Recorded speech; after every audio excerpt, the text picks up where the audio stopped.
ಶ್ರೀ ಗುರುಭ್ಯೋ ನಮಃ. ಹರಿ ಓಂ.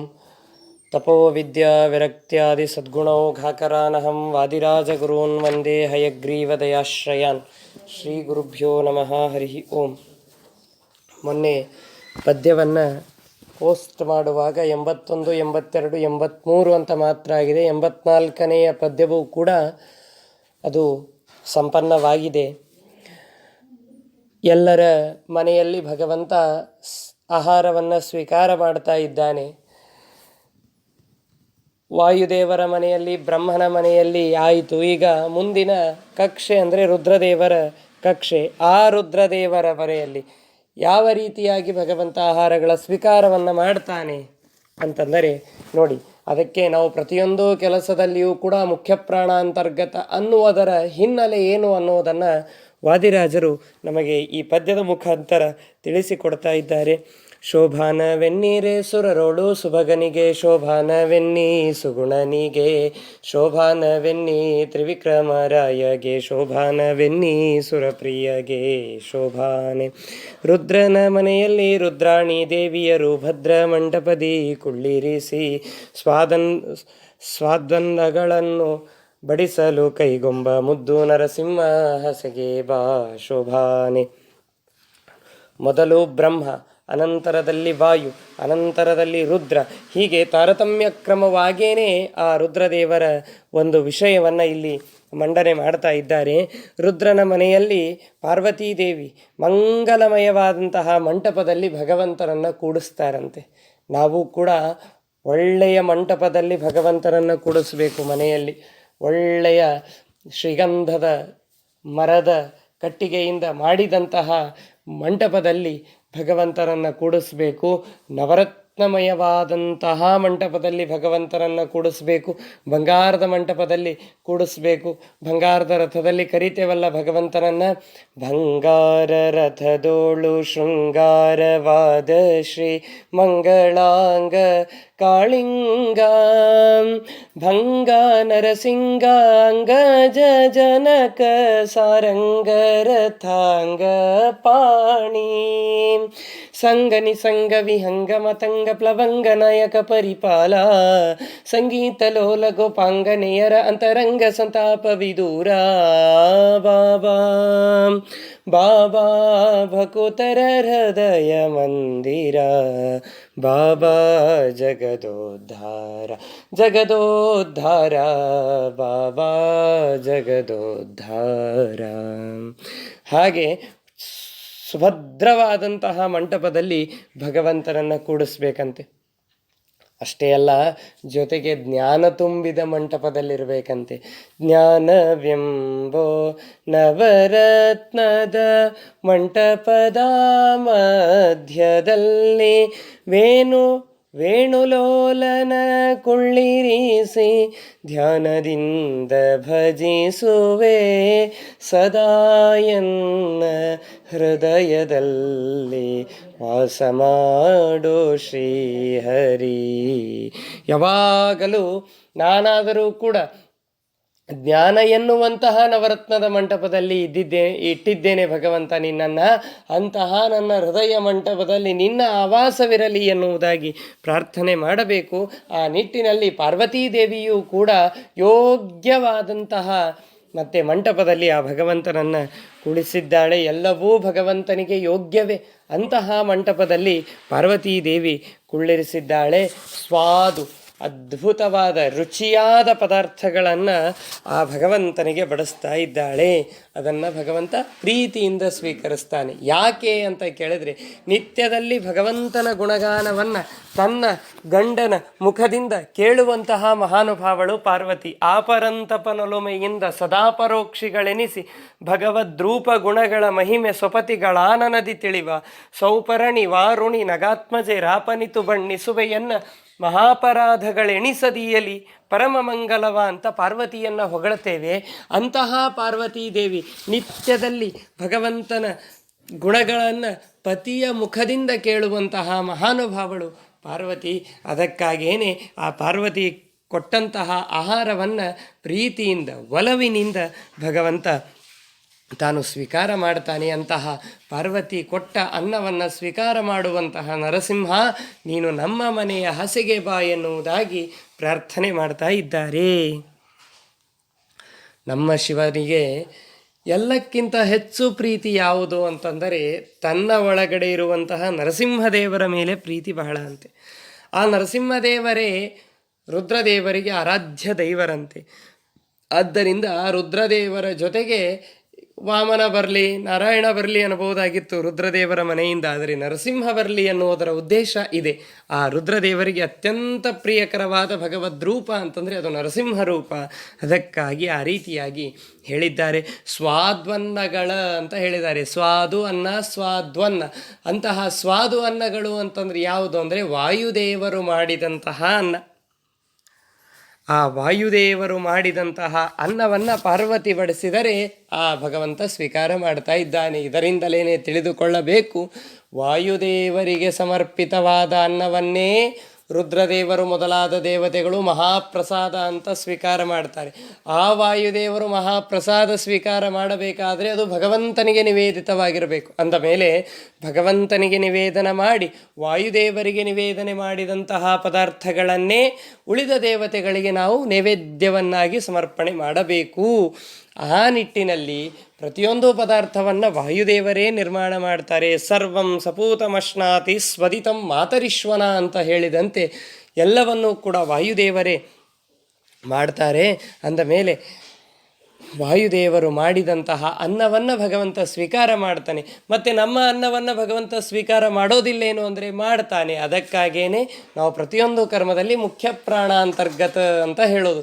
ಮುಖ್ಯ ಪ್ರಾಣ ದೇವರು ಒಯ್ದು ಕೊಟ್ಟರೆ ಸಾಕು, ಭಗವಂತ ಪ್ರೀತಿಯಿಂದ ಸ್ವೀಕಾರ ಮಾಡ್ತಾನೆ. ಆ ನಿಟ್ಟಿನಲ್ಲಿ ಸ್ವಾದ್ವನ್ನಗಳ ಎನ್ನುವುದಾಗಿ ತಿಳಿಸಿದ್ದಾರೆ.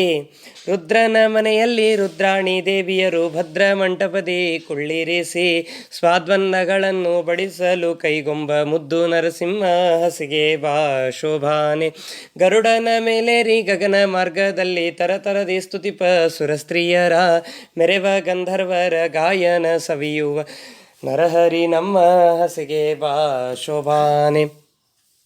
ಗರುಡ ವಾಹನನಾದಂತಹ ಭಗವಂತ ಓಡಿ ಬರ್ತಾನಂತೆ. ಗರುಡ ದೇವರ ಮೇಲೆ ಭಗವಂತನಿಗೆ ಅಷ್ಟು ಪ್ರೀತಿ. ಎಲ್ಲಿ ಬೇಕೋ, ಯಾವ ಸಮಯಕ್ಕೆ ಬೇಕೋ ಸರಿಯಾದ ಸಮಯಕ್ಕೆ ಭಗವಂತನನ್ನು ಮುಟ್ಟಿಸುವ ಕೆಲಸ ವಾಯುದೇವರು.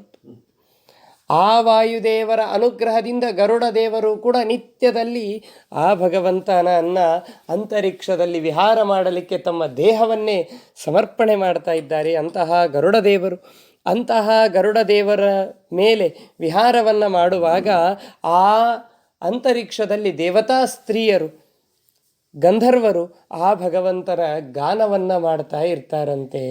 ಮಂಗಳಾತ್ಮಕ ದುರಿತ ತಿಮಿರ ಪತಂಗ ಗರುಡ ತುರಂಗ ರಿಪುಮದ ಭಂಗ ಕೀರ್ತಿ ತರಂಗ ಪುರಹರ ಸಂಗ ನೀಲಾಂಗ ಅಂಗದ ಪ್ರಿಯನಂಗ ಪತಕಾಳಿಂಗ ಮರ್ದನ ಅಮಿತ ಕರುಣಾ ಪಾಂಗ ಶ್ರೀ ನರಸಿಂಹ ರಕ್ಷಿಸು ನಮ್ಮ ನನವರತ. ಈ ರೀತಿಯಾಗಿ ಭಗವಂತನ ಸ್ತೋತ್ರವನ್ನು ಗಂಧರ್ವರು ಮಾಡ್ತಾ ಇರ್ತಾರಂತೆ. ಅರಗಿನ ಮನೆಯೊಳು ಪಾಂಡು ಕುಮಾರರು ಇರುತ್ತಿರೆ ಅವರಿಗೆ ಬಂದ ವಿಪತ್ತನು ಪರಿಹಾರವ ಮಾಡಿ ದೃಪದನ ಪುರದೊಳು ಪರಮಹರುಷದಿಂದ ಮದುವೆಯ ಮಾಡಿದವ ಬಂದ ಗೋವಿಂದ ಮುಕುಂದ ನಿತ್ಯಾನಂದ ಬಂದ ಶ್ರೀಹರಿತ ಬಂದ ಗುಣನಿಧಿ ಪ್ರಾಣೇಶ ವಿಠಲನು ಬಂದ ಘನತರ ವಾದ್ಯ ವಿಶೇಷಗಳಿಂದ. ಎಲ್ಲ ರೀತಿಯಾದಂತಹ ವಿಶೇಷಣಗಳು, ಎಲ್ಲ ರೀತಿಯಾದಂತಹ ವಾದ್ಯಗಳು ಭಗವಂತನಿಗಾಗಿಯೇ ಮೀಸಲಿವೆ. ಈ ನಿಟ್ಟಿನಲ್ಲಿ ಭಗವಂತ ಎಲ್ಲರನ್ನ ನೋಡ್ತಾ ವಿಹಾರವನ್ನು ಮಾಡ್ತಾ ಇದ್ದಾರೆ. ಗಂಧರ್ವರು ಈ ರೀತಿಯಾಗಿ, ಸ್ತ್ರೀಯರು, ದೇವತಾ ಸ್ತ್ರೀಯರು ಈ ರೀತಿಯಾಗಿ ಭಗವಂತನ ಗಾನವನ್ನು ಮಾಡ್ತಾ ಇದ್ದಾರೆ. ಇಂದಿರೆ ರಮಣ ಗೋವಿಂದ ಆನಂದದಿ, ಇಂದಿರೆ ರಮಣ ಗೋವಿಂದ ಆನಂದದಿ ಬಂದ ಮನ್ಮಾನಸಕೆ, ಶ್ರೀಹರಿ ಬಂದ ಮನ್ಮಾನಸಕೆ. ಮನಸ್ಸೆನ್ನುವ ಆಕಾಶದಲ್ಲೇನೆ ಭಗವಂತ ವಿಹಾರ ಮಾಡ್ತಾ ಇದ್ದಾನೆ ಎನ್ನುವುದಾಗಿ ತಿಳಿಸ್ತಾ ಇದ್ದಾರೆ. ಇಂತಹ ಎಲ್ಲರ ಗಾಯನವನ್ನು ಸವಿಯುವಂತಹ ನರಹರಿ ನಮ್ಮ ಮನೆಗೆ ಹಸಿಗೆ ಬಾ ಎನ್ನುವುದಾಗಿ ಪ್ರಾರ್ಥನೆ ಮಾಡ್ತಾ ಇದ್ದಾರೆ. ನೋಡಿ, ಈಗ ಗಂಧರ್ವ ಸ್ತ್ರೀಯರ ಬಗ್ಗೆ ಹೇಳ್ತಾ ಇದ್ದಾರೆ. ಹಿಂದೆ ಗಂಧರ್ವ ಪುರುಷರು, ಗಂಧರ್ವ ಸ್ತ್ರೀಯರು, ಜೊತೆಗೆ ದೇವತಾ ಸ್ತ್ರೀಯರ ಬಗ್ಗೆ ಹೇಳ್ತಾ ಇದ್ದಾರೆ. ಹಿಂದೆ ಗರುಡನ ಜೊತೆಗೆ ಶೇಷದೇವರನ್ನು ಕೂಡ ನಾವು ತೆಗೆದುಕೊಳ್ಳಬೇಕು. ಯಾಕೆ ಅಂದರೆ ರುದ್ರನ ಮನೆಯಲ್ಲಿ ರುದ್ರಾಣಿ ದೇವಿಯರು ಅಂತ ಹೇಳಿದಂತೆ ರುದ್ರ, ಶೇಷ, ಗರುಡ ಇವರು ಒಂದೇ ಕಕ್ಷೆಯಲ್ಲಿ ಇರುವಂತಹ ಮಹಾನುಭಾವರು. ಅಂದ ಮೇಲೆ ರುದ್ರಾಣಿ ದೇವಿಯರು, ಗರುಡ ಶೇಷರು ಸ್ವಲ್ಪ ಮೇಲೆ ಒಂದು ಅಂಶದಿಂದ, ಆದರೆ ರುದ್ರದೇವರು ಕೂಡ ಗರುಡಶೇಷ ರುದ್ರರು ಅಂತ ಕರಿತೇವಲ್ಲ, ಹಾಗೆ ರುದ್ರಾಣಿ ದೇವಿಯರು ಅಂತ ಹೇಳಿದಂದರೆ ಅಲ್ಲಿ ಶೇಷದೇವರ ಅಥವಾ ಇಲ್ಲೇ ಗರುಡನ ಜೊತೆಗೆ ಶೇಷದೇವರ ಬಗ್ಗೆನೂ ಕೂಡ ನಾವು ತೆಗೆದುಕೊಳ್ಳಬೇಕು. ಗರುಡ ದೇವರಿಗೆ ಯಾವ ಬಲ, ಐಶ್ವರ್ಯ, ಸೌಂದರ್ಯ ಇದೆಯೋ ಅದು ಕೂಡ ಶೇಷದೇವರಿಗೆ ಸಮಾನವಾಗಿ ಇರ್ತಾ ಇರುವುದರಿಂದ ಶೇಷನಷ್ಟೇ ಗರುಡನೂ ಕೂಡ ಭಗವಂತನಿಗೆ ಪ್ರಿಯ ಅಂತ ತಿಳಿದುಕೊಂಡು ಅಂತಹ ಗರುಡಶೇಷರಿಂದ ಸ್ತುತಿಸಲ್ಪಡುವ, ಗರುಡಶೇಷರಿಂದ ಹೊರಲ್ಪಡುವ, ದೇವತಾ ಸ್ತ್ರೀಯರಿಂದ ಸ್ತುತಿಸಲ್ಪಡುವ ಭಗವಂತ ನಮ್ಮ ಮನೆಗೆ ಹಸಿಗೆ ಬಾ ಎನ್ನುವುದಾಗಿ ಕರೀತಾ ಇದ್ದಾರೆ. ಗರುಡನ ಮೇಲೇರಿ ಗಗನ ಮಾರ್ಗದಲ್ಲಿ ತರತರದಿ ಸ್ತುತಿಪ ಸುರಸ್ತ್ರೀಯರ ಮೆರೆವ ಗಂಧರ್ವರ ಗಾನವ ಸವಿಯುವ ನರಹರಿ ನಮ್ಮ ಹಸಿಗೆ ಬಾ ಶೋಭಾನೆ. ನಿಮ್ಮಣ್ಣನ ಮನೆಯ ಸುಧರ್ಮ ಸಭೆಯಲ್ಲಿ ಒಮ್ಮೆ ಅರಸ ನಮಿಸಿದ ಧರ್ಮ ರಕ್ಷಕ ನೆನಿಪ ಕೃಷ್ಣನ ಕೃಪೆಯಿಂದ ಪರಬ್ರಹ್ಮ ಮೂರ್ತಿಯೇ ಹಸಿಗೆ ಬಾ ಶೋಭಾನೆ. ವಾಮನಾವತಾರದಲ್ಲಿ ಶ್ರೀಕೃಷ್ಣ ಪರಮಾತ್ಮನಿಗೆ ಅಣ್ಣ ಅಂತಂದರೆ ಅವನು ದೇವೇಂದ್ರ, ಇಂದ್ರ. ತನ್ನ ಮನೆಯಲ್ಲಿ, ಅದರಲ್ಲಿಯೂ ಸುಧರ್ಮ ಸಭೆಯಲ್ಲಿ ತಿಂಗಳಿಗೊಮ್ಮೆ ತಪ್ಪದೇನೆ ವಾಮನನಿಗೆ ಪ್ರೀತಿಯನ್ನು ಉಂಟು ಮಾಡಲಿಕ್ಕಾಗಿ ಹಬ್ಬವನ್ನು ದೇವೇಂದ್ರ ಆಚರಿಸ್ತಾ ಇದ್ದಾನೆ. ನಿಮ್ಮಣ್ಣನ ಸಭೆ ಅಂದರೆ ದೇವೇಂದ್ರನ ಸಭೆ. ಆ ಸುಧರ್ಮನ ಸಭೆಯಲ್ಲಿ ಒಮ್ಮೆ ಅರಸ ನಮಿಸಿದ ರುದ್ರಾದಿ ದೇವತೆಗಳು, ನಾರದಾದಿ ಮುನಿಗಳು, ಗಂಧರ್ವಾದಿಗಳು ಬಂದು ಸ್ವತಃ ಪಾರಿಜಾತ ಹೂವನ್ನು ಇಟ್ಟು ಈ ಹಬ್ಬಕ್ಕೆ ಆಮಂತ್ರಣವನ್ನು ನೀಡ್ತಾ ಇದ್ದಾರೆ. ಆ ಪಾರಿಜಾತದ ಹರಣ, ಪಾರಿಜಾತದ ಬಗ್ಗೆ ವಿಶೇಷವಾದಂತಹ ಮಹಿಮೆಯನ್ನು ನಾವು ಭಾಗವತಾದಿ ಗ್ರಂಥಗಳಲ್ಲಿ ನೋಡ್ತೇವೆ. ಆಮಂತ್ರಣ ನೀಡುವಾಗ ನಾರದರಿಗೆ ಒಂದು ಪಾರಿಜಾತದ ಹೂವು ಶ್ರೀಕೃಷ್ಣನ ಮೂಲಕ ರುಕ್ಮಿಣಿಯ ಕೈಗೆ ಸೇರ್ತದಂತೆ. ಸತ್ಯಭಾಮೆ ಇದರಿಂದ ಕೋಪಗೊಳ್ಳುತ್ತಾಳಂತೆ. ರುಕ್ಮಿಣಿಗಾದರೆ ಹೂವನ್ನು ಕೊಡ್ತೇರೆ, ನನಗೆ ಕೊಡೋದಿಲ್ಲೇನು ಅಂತ.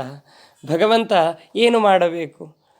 ಮುಂದೆ ಪಾರಿಜಾತ ಹರಣವನ್ನೇ ಮಾಡಿದ ಸತ್ಯಭಾಮೆಗಾಗಿ ನಿಮಂತ್ರಿತರಾದಂತಹ ದೇವತೆಗಳು ಮುಂತಾದವರೊಂದಿಗೆ ದೇವೇಂದ್ರ ಒಂದು ರಾತ್ರಿ ಇಡೀ ಗಂಧರ್ವರ ಗಾನ, ಅಪ್ಸರೆಯರ ನಾಟ್ಯಗಳಿಂದ ಉತ್ಸವವನ್ನು ಮಾಡ್ತಾ ಇದ್ದಂತೆ. ನಾವು ಕೂಡ ಭಗವಂತನ ಉತ್ಸವವನ್ನು ಮಾಡಬೇಕು. ಹೇಗೋ ಮನೆಯಲ್ಲಿ ದೀಪವನ್ನು ಹಚ್ಚಿ ಅಲ್ಲ, ಮನದಲ್ಲಿ ದೀಪವನ್ನು ಹಚ್ಚಿ ನಿತ್ಯದಲ್ಲಿ ಭಗವಂತನ ಉತ್ಸವವನ್ನು ಮಾಡಬೇಕು. ಕನಸು ಕಂಡೇನ ಮನದಲ್ಲಿ ಕಳವಳಗೊಂಡೇನ ಅಂತ ಹೇಳಿದಂತೆ ಆ ಉತ್ಸವವನ್ನು ಮಾಡಬೇಕು. ಉಮಾಸಹಿತನಾಗಿ ರುದ್ರದೇವರು ಬಂದು ಅದೃಶ್ಯರಾಗಿ ನಿಂತು ಈ ಉತ್ಸವವನ್ನು ವಾಮನನಿಗೆ ಸಮರ್ಪಣೆ ಮಾಡ್ತಾ ಇದ್ದಾರೆ. ಈ ಮೂಲಕವಾಗಿ ಪಾರಿಜಾತ ಹರಣದ ಮೂಲಕ ಇಂದ್ರನ ದರ್ಪವನ್ನು ಅಡಗಿಸಿ ಅವನ ಶುದ್ಧವಾದ ಭಾಗವತ ಧರ್ಮದ ರಕ್ಷಕನೆನಿಸಿದಂತಹ ಮಹಾನುಭಾವ ಹರಿ ಪರಮಾತ್ಮ ನೀನು ನಮ್ಮ ಮನೆಯ ಹಸಿಗೆ ಬಾ ಎನ್ನುವುದಾಗಿ ಹೇಳ್ತಾ ಇದ್ದಾರೆ. ನಿಮ್ಮಣ್ಣನ ಮನೆಯ ಸುಧರ್ಮ ಸಭೆಯಲ್ಲಿ ಒಮ್ಮೆ ಅರಸ ನಮಿಸಿದ ಧರ್ಮ ರಕ್ಷಕನೆನಿಪ ಕೃಷ್ಣ ಕೃಪೆಯಿಂದ ಪರಬ್ರಹ್ಮ ಮೂರ್ತಿಯೇ ಹಸಿಗೆ ಬಾ ಶೋಭಾನೆ. ಇಂದ್ರನ ಮನೆಗೋಗಿ ಅದಿತಿಗೆ ಕುಂಡಲವಿತ್ತು ಅಂದದ ಪೂಜೆಯ ಕೈಗೊಂಡು ಸುರ ತರುವ ಇಂದಿರೆಗಿತ್ತ ಹರಿಯೇ ಬಾ ಶೋಭಾನೆ. ನೀನು ಶ್ರೀಕೃಷ್ಣನಾಗಿ ಅವತಾರವನ್ನು ಮಾಡಿದೆ. ನರಕಾಸುರನನ್ನು ನರಕ ಚತುರ್ದಶಿಯ ದಿವಸ ಸಂಹಾರ ಮಾಡಿದೆ. ನರಕ ಚತುರ್ದಶಿ ಪರ್ವದ ದಿನ ಹರುಷದಿ ಪ್ರಕಟನಾದನು ದೇವಾ. ನರಕ ಚತುರ್ದಶಿ ಪರ್ವದ ದಿನ ಹರುಷದಿ ಪ್ರಕಟನಾದನೋ ದೇವಾ. ಶರಣಾಗತ ಜನ ವತ್ಸಲ ವಿಠಲ ರಂಗ ಪರಮ ಭಾಗವತರ ಪರಿಪಾಲ ಹಕ್ಕಿಯ ಹೆಗಲೇರಿ ಬಂದವಗೆ ನೋಡಕ್ಕ ಮನಸೋತೆ ನಾನವಗೆ. ಆ ನರಕ ಚತುರ್ದಶಿಯ ದಿವಸ ನರಕಾಸುರನ ಸಂಹಾರವನ್ನು ಮಾಡಿ ಸ್ವರ್ಗಕ್ಕೆ ಹೋಗಿ ಆ ನರಕಾಸುರ ಏನೂ ಅಪಹಾರ ಮಾಡಿದ್ನಲ್ಲ ಅದಿತಿಯ ಕರ್ಣಕುಂಡಲಗಳನ್ನು ಮತ್ತೆ ಅದಿತಿಗೆ ಕೊಟ್ಟು ಎಲ್ಲ ದೇವತೆಗಳಿಂದ ಸತ್ಕಾರವನ್ನು ಸ್ವೀಕಾರ ಮಾಡಿದೆ. ಪಾರಿಜಾತವನ್ನು ಅಪಹರಿಸಿ ಸಾಕ್ಷಾತ್ ಲಕ್ಷ್ಮೀದೇವಿಯ ಅವತಾರಳಾದಂತಹ ಆ ಸತ್ಯಭಾಮಿಗೆ ಇತ್ತೆ ಇಂತಹ ಭಗವಂತ, ಕೇಳಿದ್ದೆಲ್ಲವನ್ನ ನೀಡುವಂತಹ ಭಗವಂತ, ಯಾರು ಮೋಸದಿಂದ ಏನನ್ನಾದರೂ ಅಪಹರಣ ಮಾಡಿದರೆ ಮತ್ತೆ ಅವರಿಗೆ ಆ ವಸ್ತುವನ್ನು ದೊರಕುವಂತೆ ಮಾಡುವಂತಹ ಮಹಾನುಭಾವ ಹರಿ ಶ್ರೀಕೃಷ್ಣ ಪರಮಾತ್ಮ ನಮ್ಮ ಮನೆಯ ಹಸಿಗೆ ಬಾ ಎನ್ನುವುದಾಗಿ ಪ್ರಾರ್ಥನೆ ಮಾಡ್ತಾ ಇದ್ದಾರೆ. ಇಂದ್ರನ ಮನೆಗೋಗಿ, ಇಂದ್ರನ ಮನೆ ಅಂತಂದರೆ ಇಲ್ಲಿ ಸ್ವರ್ಗ ಅಂತ ಅರ್ಥ. ಇಂದ್ರನ ಮನೆಗೋಗಿ ಅದಿತಿಗೆ ಕುಂಡಲವಿತ್ತು ಅಂದದ ಪೂಜೆಯ ಕೈಗೊಂಡು ಸುರತರುವ ಇಂದಿರೆಗಿತ್ತ ಹರಿಯೇ ಬಾ. ಸುರತರು ಅಂತಂದರೆ ದೇವತೆಗಳ ತರು ಪಾರಿಜಾತ. ಆ ಪಾರಿಜಾತವನ್ನು ಇಂದಿರೆಗಿತ್ತ ಸತ್ಯಭಾಮಿಗೆ ಇತ್ತ ಹರಿಯೇ ಬಾ ಎನ್ನುವುದಾಗಿ ಹೇಳ್ತಾ ಇದ್ದಾರೆ. ಶೋಭಾನವೆನ್ನೀರೆ ಸುರರೋಳು ಸುಭಗನಿಗೆ, ಶೋಭಾನವೆನ್ನಿ ಸುಗುಣನಿಗೆ, ಶೋಭಾನವೆನ್ನಿ ತ್ರಿವಿಕ್ರಮರಾಯಗೆ, ಶೋಭಾನವೆನ್ನಿ ಸುರಪ್ರಿಯಗೆ. ಶೋಭಾನೆ ಶ್ರೀಕೃಷ್ಣಾರ್ಪಣಮಸ್ತು.